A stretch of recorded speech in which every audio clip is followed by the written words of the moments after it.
sobre ele, pedindo a graça do Espírito Santo, para que o Senhor Jesus, na graça do Espírito Santo, o conduza agora nesse momento de pregação. Nós te pedimos, ó Deus, em nome de Jesus, derrama sobre este teu filho toda a graça transbordante do Espírito Santo, trazendo inspiração, trazendo palavra profética, que estes lábios sejam usados para que a nossa vida seja impactada pela tua palavra, Senhor Jesus. Fala ao nosso coração e que ele seja um instrumento eficaz neste momento para essa nova missão. Vem, Espírito Santo, e conduz a vida do Rodriguinho nesse momento de pregação. Muito obrigado, Jesus, pela vida deste teu servo. Amém. Amém. É tão lindo,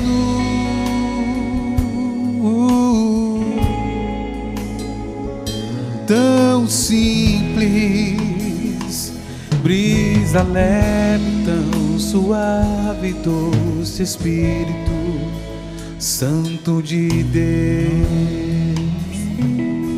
Tão suave, brisa leve, doce Espírito Santo de Deus.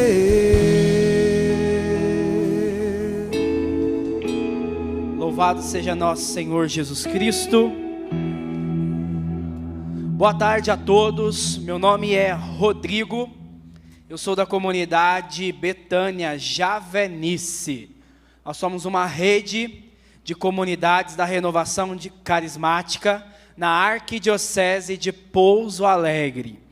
E hoje eu estou na cidade de Andradas e vim hoje com a graça de vir com muitos irmãos de minha comunidade que estão aqui comigo, que estão intercedendo por mim neste momento. Que alegria poder estar mais uma vez aqui no programa para poder partilhar a palavra do Senhor. E eu quero meditar o tema, as chaves para a cura e a libertação. Se você tem a sua Bíblia em mãos, eu convido você a abrir no Evangelho de São Marcos. Nós vamos meditar no capítulo 5, dos versículos 21 ao 24. Marcos, capítulo 5, versículo 21 ao 24. Na meditação da manhã, nós meditamos nesse texto com um olhar mais fixo na figura da mulher com hemorragias. E agora eu quero colocar o olhar de vocês e o meu olhar sobre a figura de Jairo. Marcos capítulo 5, versículo 21. Jesus passou novamente para outra margem, e uma grande multidão se ajuntou ao seu redor. Ele estava à beira-mar.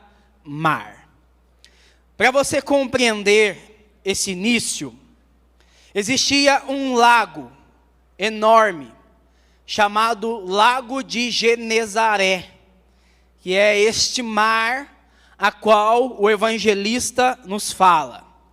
Jesus ele estava na cidade de Gadara, Gerasa, e lá, quando ele desceu do barco, ele realizou um milagre extraordinário.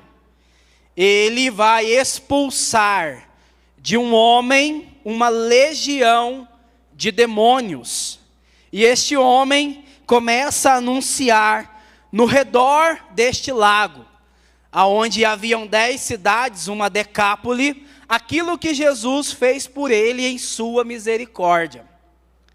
E então, Jesus entra novamente no barco, e ele vai atravessar esse lago, e vai para a cidade de Cafarnaum. A cidade de Cafarnaum, ela é conhecida no Evangelho como o ministério central de Jesus. É um dos lugares onde ele operou mais curas, mais libertações, realizou prodígios, sinais e milagres. Jesus, de maneira estratégica, ele vai ter uma casa em Cafarnaum, porque ele ensinava diretamente na sinagoga a palavra de Deus nesta cidade. E a fama de Jesus se espalhou. Se espalhou de uma tal maneira que aqueles que estavam em Cafarnaum, eles vão aguardar de maneira ansiosa a vinda do Senhor. O texto fala que assim que ele colocou o pé na cidade, uma multidão vai se ajuntar ao redor dele. E aí nós entramos no versículo 22, quando o texto desta multidão vai dar ênfase a uma pessoa. Vai dar ênfase a Jairo. Veio então um dos chefes da sinagoga, chamado Jairo. As sinagogas eram o lugar aonde eles meditavam e partilhavam a palavra. Nas sinagogas ficavam duas espécies de religiosos: os escribas, que eram profundos conhecedores da palavra, e os fariseus, que eram doutores da lei. Os escribas e os fariseus, eles foram os maiores opositores do ministério de Jesus. Eles se opuseram ao ministério de Jesus, tanto que eles vão entregar Jesus, juntamente com os sacerdotes, na mão dos romanos, para que eles possam crucificar o nosso Senhor. E os fariseus são criticados por Jesus. Jesus vai falar no Evangelho de Mateus, capítulo 22, que eles estão errando, porque eles não conhecem a Escritura e nem o poder de Deus. Porque eles não conseguiram enxergar na pessoa de Jesus o Messias prometido pelo Senhor em todo o Antigo Testamento. O véu ficou vendando os olhos deles diante dessa palavra de salvação.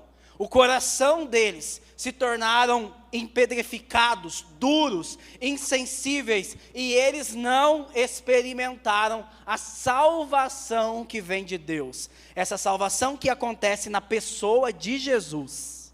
Mas o texto fala que o chefe dos fariseus, alguém que era um homem notável, de grande influência, um conhecedor da Escritura, um conhecedor da lei, um religioso extremo, chamado Jairo, ele abre mão da sua posição social, ele abre mão daquilo que as pessoas podem falar dele, por ser um fariseu, e ele vai ao encontro de Jesus, entrando no meio dessa multidão, e ele cai aos pés do Senhor. E ele vai cair aos pés do Senhor, porque a sua causa era urgente.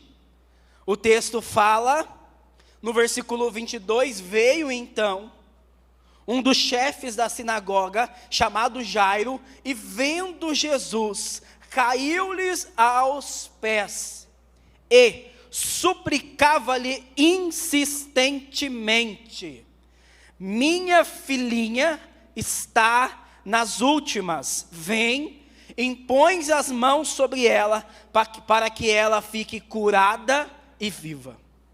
A necessidade faz com que Jairo possa romper em fé.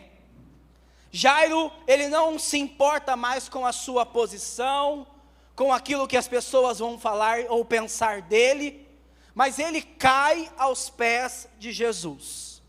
Quero falar para você que esta é a primeira chave para que você possa experimentar de Deus a cura e a libertação. Essa chave é a oração. Jairo, ele vai se entregar na oração. Tem um santo da igreja chamado São Pierre de Charles, que ele fala assim: colocar a oração fora da vida é colocar a chave justamente fora da fechadura. Eu não sei se você já teve a experiência de esquecer a chave da sua casa, alguma vez. Eu já tive essa experiência, muitas vezes, mas uma delas foi terrível. eu estava numa missão um final de semana inteiro. Era domingo, por volta de umas 7 horas da noite, eu voltei da missão. A minha esposa tinha ido para a casa da mãe dela em Itajubá. Eu cheguei em Andradas cansado, mas eu estava tão cansado que a única coisa que eu queria era deitar na cama. Eu estava com fome e eu estava com vontade também de tomar banho. Mas sabe quando você fala assim, eu vou dormir e depois eu faço isso, de tão cansado que você está? E eu estava desse jeito. Quando eu coloquei a mão no bolso, cadê a chave? Domingo, 7 horas da noite, tudo fechado. E eu impossibilitado de entrar na minha casa. E eu não tinha força para fazer nada. E aquela situação, ela só se resolveu umas 2 horas depois, porque eu tentei até arrombar a porta, mas não deu certo, porque eu não tinha chave. Que o chaveiro, ele foi à minha casa e ele fez uma cópia da chave para que eu pudesse entrar. Eu estava impossibilitado de entrar, de descansar. Eu estava inseguro, porque eu não tinha segurança, porque eu estava fora da minha casa. Eu queria entrar, mas eu estava limitado, porque eu não tinha a chave. Infelizmente, muitos cristãos estão sendo impossibilitados de entrar para experimentar a glória de Deus, o poder de Deus. Muitos cristãos não estão experimentando esse Jesus vivo em suas vidas, porque estão colocando a oração fora da sua vida. Como alguém que coloca a chave fora da fechadura. Se você não romper em fé como Jairo, se você não começar a se entregar a uma vida de oração, você não vai experimentar a glória de Deus em sua vida. Santo Agostinho também chama a oração de chave. Ele fala que a oração é as chaves que abrem as comportas do céu. Diz ele que no mesmo momento que o nosso clamor sobe, as bênçãos de Deus descem, porque não tem uma oração na terra que não fique sem resposta, quando ela é feita com fé. Então nós precisamos pegar essa chave, que é a oração hoje, e entrar no coração de Jesus, e fazermos como Lázaro, e rompermos a multidão dos obstáculos, das dificuldades, do nosso cansaço, e entrar na glória de Deus, e entrar na presença dEle. E Jairo aqui, ele vai se colocar em 2 tipos de oração. Existem vários tipos de oração, mas eu quero falar para você sobretudo de 2 tipos. O primeiro tipo é a adoração. O texto fala que ele cai de joelhos. Ou seja, ele vai adorar o Senhor, porque ele ouviu maravilhas, porque ele viu sinais, poder em Cafarnaum. Ele viu que aquele homem vinha de Deus, e poderia fazer o extraordinário na sua vida. Então, ele se rende, ele se dobra na presença do Senhor, e começa a adorar Ele. E adoração é fundamental para quem quer receber de Deus cura e libertação. Sabe por quê? A adoração vai te convencendo daquilo que Deus é. E quando eu começo a colocar minha oração, e eu começo a falar, o Senhor é poderoso, o Senhor é grandioso, Ele vai cumprir aquilo que Ele prometeu. Eu sou fraco, mas Ele é forte. O Senhor é santo, o Senhor é misericordioso. Quando eu vou entrando, eu vou rompendo em glória, e eu já não olho mais para a minha pequenez, para a minha dificuldade, para os empecilhos, e eu começo a colocar toda a minha esperança, toda a minha confiança nele, e eu vou adorando Ele. A minha fé começa a ser alimentada. Adorar significa reconhecer aquilo que Deus é, e nós precisamos começar a fazer isso. Sabe por quê? Porque quando você não adora, você começa a murmurar. Quando você não adora, você começa a reclamar. Quando você não adora, você para de clamar, porque você pensa que a dificuldade é maior que a glória de Deus. Você fica olhando para os seus problemas e não busca a solução. E quando eu sou um adorador, eu não corro do problema, eu corro para aquele que pode resolver o problema, Jesus. Então pode se levantar contra mim qualquer tempestade, qualquer dificuldade, que eu vou falar como Paulo: eu sei em quem coloquei a minha fé. Vão tentar me derrubar, eu vou falar: eu tudo posso naquele que me fortalece. Ninguém vai me parar, porque o meu Senhor, Ele tem a palavra final em todas as realidades e circunstâncias da minha vida, e por isso eu me rendo a Ele. Quem tem a última palavra na sua vida? É Deus. Nem só de pão viverá o homem, mas de toda a palavra que sai da boca de Deus. Então, enquanto houver a possibilidade de eu ouvir uma palavra ser liberada na minha vida, eu vou adorar o Senhor. Então Jairo, ele entra em adoração, e a adoração vai levar ele a um segundo tipo de oração, que é o clamor. Ele se dobra, adora, e ele começa a falar: a minha filhinha está nas últimas, vem, impõe as mãos sobre ela, para que ela fique curada e viva. Isso é clamor, é você começar a clamar: Jesus, Jesus, vem, Jesus, põe a tua mão, Jesus, eu não quero lutar mais sozinho, eu não estou aguentando. Jesus, o diagnóstico médico é esse. Jesus, o mundo está desse jeito, o meu filho está se perdendo. Jesus, o meu casamento está se acabando. Mas porque eu adoro, eu sei que tu podes mudar todas as coisas, então eu começo a clamar. Então Jairo começa a rogar no meio daquela multidão. E o barulho do clamor de Jairo é maior que o barulho da multidão. O seu barulho de oração tem que ser maior do que os barulhos que estão à nossa volta. Nós precisamos aumentar o volume da nossa adoração e do nosso clamor, nos colocando com confiança aos pés do Senhor. E o maravilhoso acontece.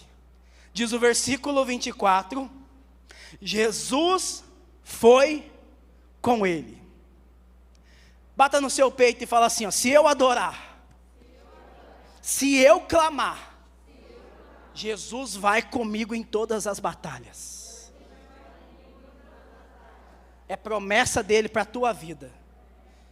Jeremias capítulo 29, os versículos 11 seguintes. O Senhor fala: sei muito bem do projeto que eu tenho para a tua vida. É um projeto de felicidade, não de sofrimento. Eu vou te dar um futuro, uma esperança. Quando você me invocar, eu ouvirei. Quando você clamar a mim, eu irei à vossa frente. Quando você me buscar de todo o coração, eu me deixarei encontrar por vós. Sabe por que você está perdendo batalhas? Porque você não está em oração. Porque você não está clamando o Senhor. Eu tenho uma frase que eu carrego para a minha vida: a oração não é tudo, ela é só 100%. Então como é que eu vou para a batalha? Eu vou para a batalha em oração, porque a oração é a chave que abre as comportas do céu. A oração tem poder, não por causa daquele que faz a oração, mas por causa daquele que ouve. Ele ouve o teu clamor. Clame ao Senhor, rogue ao Senhor. E então Jairo começa a levar Jesus para a sua casa. Você vai levar Jesus para a tua casa hoje, em nome do Senhor. Tudo estava nos planos de Jairo, que maravilhoso. Tudo que ele tinha planejado aconteceu. Ele saiu da casa dele, foi correndo. Jesus chegou, ele caiu aos pés de Jesus. Ele formulou a oração dele: vem, põe a tua mão para que ela fique curada e viva. Ele sabia que a filha dele estava enferma, e ela estava adoecendo, e ela estava prestes a morrer, e Jesus precisava chegar lá logo, com pressa.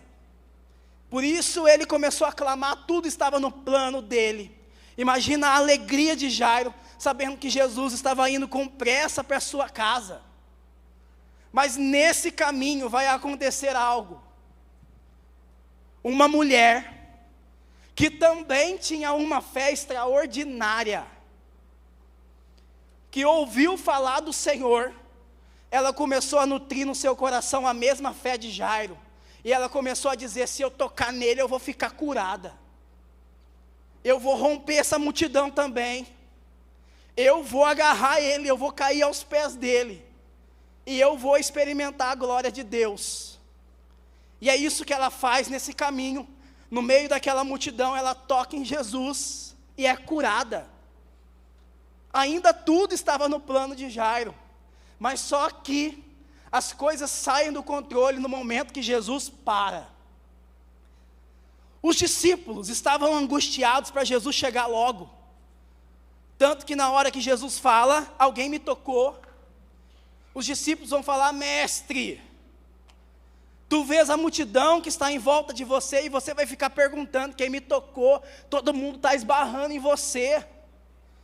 Mas Jesus estava falando na dimensão do sobrenatural. Não, você não me entendeu, alguém me tocou, mas me tocou com fé, e essa fé é uma fé para receber uma bênção maior do que a cura. Quem me tocou? E aí a mulher vem trêmula diante do Senhor e fala: fui eu que te toquei. E começa a contar a história dela, como você ouviu na primeira pregação. E aí Jesus vai falar para ela, liberando uma palavra de bênção na vida dela: filhinha, vai em paz. A fé que você tem não serve só para cura, a fé que você tem é para salvação. A tua fé te salvou, eu estou te abençoando. Mas nesse caminho, o tempo vai passando, e quando eles estão aproximando da casa de Jairo, olha comigo aí no versículo 35. Enquanto estava ainda falando, Jesus estava falando, chegaram alguns da casa do chefe da sinagoga dizendo: a tua filha morreu. A tua filha morreu, por que ainda incomodas o mestre? Se coloque no lugar de Jairo. Você, cheio de esperança, de alegria: Jesus está indo comigo, Ele vai realizar o extraordinário, e de repente você recebe um balde de água fria. Eles nem deram meia volta naquilo que eles tinham para falar, para consolar ele primeiro. Não, eles chegaram falando assim: olha, tua filha morreu, acabou. E outra coisa, para de incomodar ele. É isso que o diabo faz na nossa vida. Ele quer declarar, primeiro, derrota, e segundo, ele faz de tudo para que você pare de clamar. Ó, acabou, para de orar, para que você está orando? Acabou, não tem mais solução, não tem mais jeito. E Jairo, da alegria e da esperança, ele recebe esse balde de água fria, de tristeza e totalmente desespero. A fé dele é minada naquele momento, aquela fé que era para cura, e não só para cura, para salvação, porque era a mesma fé da mulher que estava com hemorragias, com fluxo de sangue. E então, Jesus, ele tem que intervir, e Jesus está intervindo aqui, para você que também chegou aqui falando: eu não vou mais orar por essa situação, porque acabou. Eu não vou clamar mais, eu não vou incomodar mais Jesus. Talvez já passou isso pela sua cabeça: para que eu vou continuar orando por essa situação? Tanto tempo que eu estou orando e nada. Aprenda uma coisa: quando Deus está em silêncio, Ele ainda está trabalhando. Ele está vendo o teu caráter, a tua fé, até onde vai a tua fé. Então nós não podemos desistir, porque Ele caminha conosco. E então o Senhor vai falar para Jairo. Versículo 36, Jesus ouviu a notícia e disse ao chefe da sinagoga: não temas, não temas, somente crê. Aqui está a segunda chave para recebermos de Deus a cura e a libertação: fé. O medo, ele aniquila a fé. Tanto que alguns teólogos vão dizer que por 365 vezes, eu não contei isso, mas eles vão dizer que por 365 vezes, você vai encontrar essa frase na Bíblia: não tenhas medo. Uma para cada dia do ano. Uma para cada batalha da tua vida. Porque o medo, ele inibe a fé. Jesus estava andando sobre as águas. De repente Pedro vê Jesus. E ele fala: é o mestre. E ele pede para ir ao encontro de Jesus. E Jesus fala: vem. Pedro começa a andar sobre as águas. Enquanto Pedro mantém os olhos fixos em Jesus, ele vai andando sobre as águas. Mas no momento que Pedro olha para a onda que está ao seu lado e começa a temer, ele começa a afundar. E Jesus estende a mão para ele e vai criticar Pedro, porque a sua fé é pequena. Então nós precisamos entrar nessa atmosfera de não temer as más notícias. O Salmo 112, versículo 7 fala assim: o justo não teme as más notícias, o seu coração está confiante no Senhor. Então não alimente o seu medo, alimente a sua fé. Alimente a sua fé lendo a palavra, alimente a sua fé em adoração, alimente a sua fé louvando o Senhor. Não deixe o desespero tomar conta de sua alma, mas creia que Jesus está com você e Ele está trabalhando. E depois Jesus vai falar para Jairo: somente crê, tenha fé. Tenha fé. Mas qual fé que Jesus fala aqui? Existem 3 tipos de fé. A primeira fé é chamada de fé natural. Todas as pessoas possuem essa fé natural. Por exemplo, quando alguém joga na Mega Sena. Por que essa pessoa joga na Mega Sena? Porque lá no fundo do coração dela, ela tem uma fé que ela pode ganhar. Se ninguém tivesse essa fé, que algo de bom pode acontecer em sua vida, ninguém ia tentar jogar. Isto é uma fé natural, que a gente pode chamar de sorte, que a gente pode chamar de coincidência. Isso é uma fé natural. Um segundo tipo de fé é a fé que é chamada de dom de Deus. Essa fé é nos dada no batismo.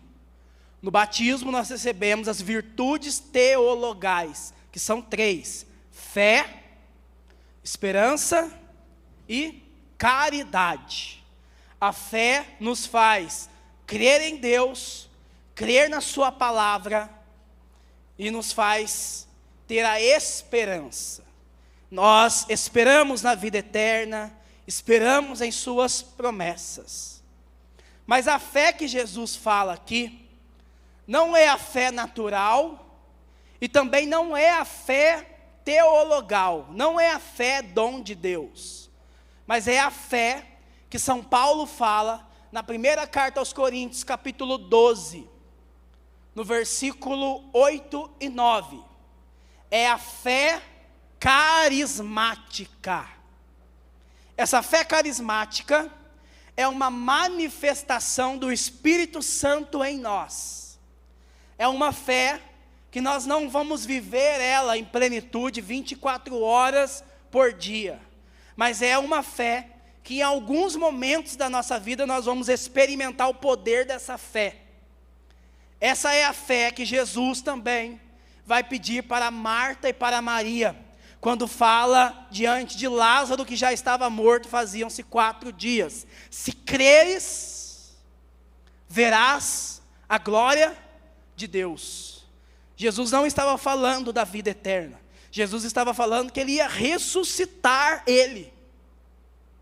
Essa é a fé carismática. A fé carismática é a fé que me faz tomar posse do poder da palavra de Deus. É a fé que me leva a crer que se eu orar, se eu me colocar em oração, porque Deus me ama, porque Ele é misericordioso, Ele vai me curar. Ele vai mudar uma situação, Ele vai mudar um destino. É esta fé que nós precisamos ter, a fé no poder da palavra de Deus. Essa fé que me leva a invocar e a buscar o Senhor com todas as minhas forças. O Senhor vai falar: não temas, mas somente crê. Você me adorou, você clamou, agora continua a viver no Espírito, que eu vou andar contigo, e eu estou indo para a tua casa. E à medida que eles vão caminhando, diz o versículo 37, ele não permitiu que ninguém o acompanhasse, a não ser Pedro, Tiago e o seu irmão, João. E quando chegaram à casa do chefe da sinagoga, Jesus viu a agitação, pois choravam e lamuriavam muito. A menina havia falecido. Entrando na casa, ele perguntou: por que essa agitação? Por que chorais? A menina não morreu, ela dorme. E neste momento, diz o versículo 40, que começaram a zombar dele. Então as pessoas começam a zombar da nossa fé, a zombar da nossa esperança, a zombar da palavra que Deus tem para nós. E eles começaram a zombar dele. E o que Jesus faz? Afastando a multidão, levou consigo o pai e a mãe da menina, os discípulos para serem testemunhas, e o pai e a mãe, aqueles que mais amam ela. Uma vez perguntaram ao Papa João Paulo II, qual é a oração mais poderosa? E ele disse: é a oração do pai e da mãe por um filho. Porque a oração mais poderosa é a oração daquele que mais ama. E é isso que Jesus faz. Jesus vai levar ao quarto seus discípulos e aqueles que mais amavam aquela menina. E o texto fala: levou consigo o pai e a mãe da menina e os discípulos que a acompanhavam. Entrou no lugar onde estava a menina, pegou a menina pela mão e disse-lhe: Talita cum, que quer dizer: menina, eu te digo, levanta-te. A menina logo se levantou e começou a andar. Já tinha 12 anos de idade. E ficaram extasiados de tanta admiração. E aqui eu entro na terceira chave para obtermos de Deus a cura e a libertação. A primeira chave, a oração. Segunda chave, a fé carismática. E a terceira chave, o batismo no Espírito Santo. O batismo no Espírito Santo é uma experiência de ressurreição da vida àquele que está morto. Jesus, ele vai ressuscitar essa menina, ela vai despertar do sono. Quando eu olho nesse texto, eu lembro as palavras de Paulo em Efésios, no capítulo 5, no versículo 14. Desperta tu que dormes, levanta dentre os mortos, e Cristo te iluminará. Essa experiência do batismo no Espírito, ela vem pelo poder da palavra de Deus. Quando nós ouvimos a palavra de Deus com esta fé, o Espírito Santo age em nós de uma tal maneira que dá vida em nós em tudo aquilo que estava morto. Tudo aquilo que o Espírito Santo toca, ele transforma. E essa menina, ela vai levantar, ela vai começar a andar para a glória de Deus, e todos vão ficar admirados do tamanho do poder de Jesus. É engraçado nos evangelhos que sempre que Jesus encontra um jovem, esse jovem é problemático. Ou esse jovem está doente, ou esse jovem está cheio de demônio, ou esse jovem está morto.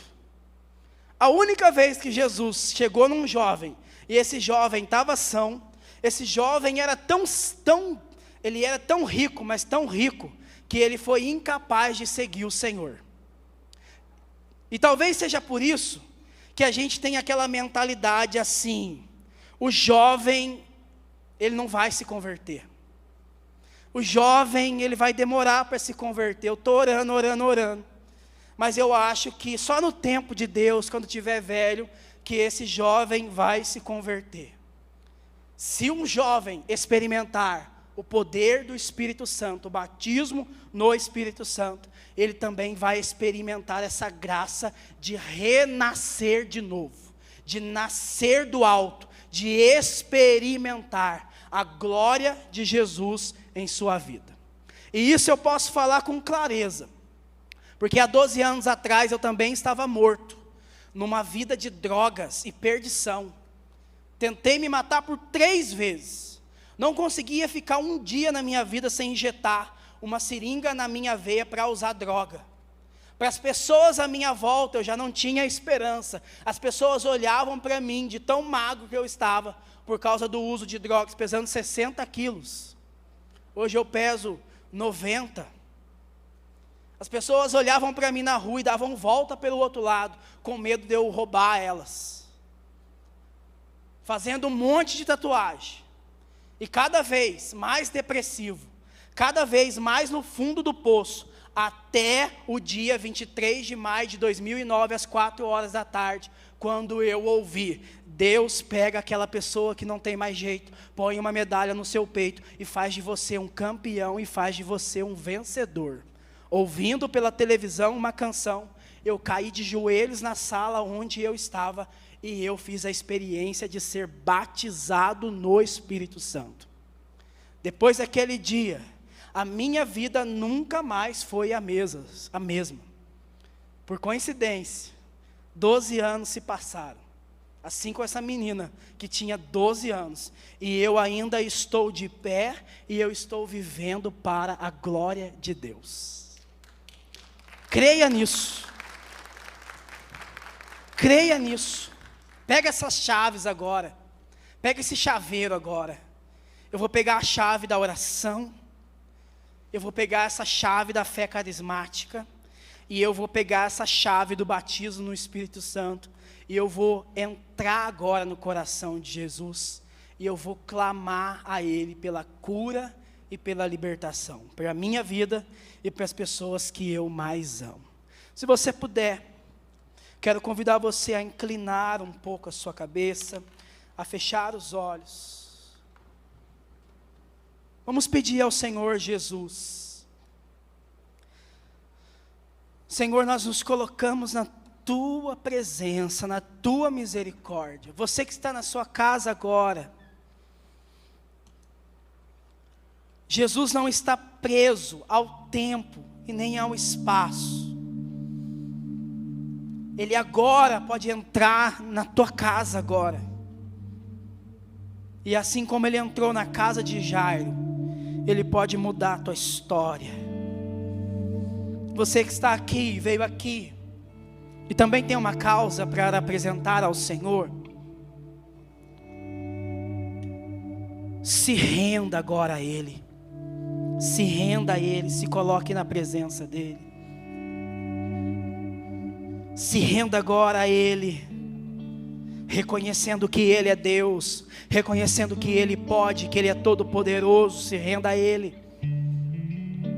Agora, Situações que eram impossíveis vão se tornando pequenas diante dos nossos olhos, porque pela palavra nós temos a fé que move montanhas.